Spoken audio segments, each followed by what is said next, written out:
நிதி ஆயோக் கூட்டத்துல முதலமைச்சர் அவர்கள் எதெல்லாம் வலியுறுத்தி கோரிக்கையை வச்சாரு அப்படின்னு பார்த்தோம் அப்படின்னா விண்வெளி மற்றும் டீப் டெக் முதலீடுகள் அப்படின்னு சொல்லிட்டு ஒரு விஷயத்தை கோரிக்கையை வச்சிருந்தாரு. இதுல என்ன அப்படின்னா தமிழ்நாட்டுல space manufacturing hub, deep tech cluster, AI திறன் மேம்பாட்டு மையங்கள் இதெல்லாம் தமிழ்நாட்டுல அமைக்கணும். இதுக்கு நீங்க உதவி பண்ணணும் அப்படின்ற மாதிரி ஒரு கோரிக்கை வச்சிருந்தாரு.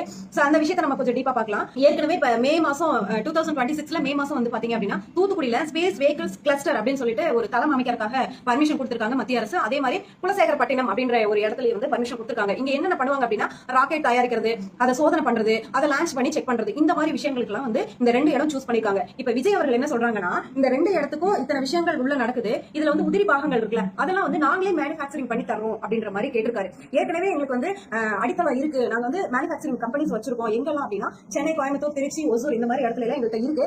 நீங்க இதை கொடுத்தீங்க அப்படின்னா தமிழ்நாட்டில் இருக்கக்கூடிய இளைஞர்களுக்கு வேலை வாய்ப்புகள் அதிகமா கிடைக்கும். இதனால முதலீடுகள் தமிழ்நாட்டுக்கு அதிகமா வரும், வெளிநாட்டு முதலீடுகள் அதிகமா வரும். வேர்ல்டு லெவலையும் சரி பெரிய ஒரு காம்படிஷன்ல இருக்கக்கூடிய விஷயம். தமிழ்நாடு இன்னும் வளர்ச்சி மிக்க நாடா ஆக்க எங்களால முடியும் சொல்லி இந்த விஷயத்தை முன்னெடுத்து வச்சிருக்காரு. உண்மையாலுமே இந்த விஷயம் நடந்துச்சு அப்படின்னா தமிழ்நாடு வேற லெவல்ல போகும் அப்படின்றதுல எந்த ஒரு மாற்று கருத்தும் இல்ல.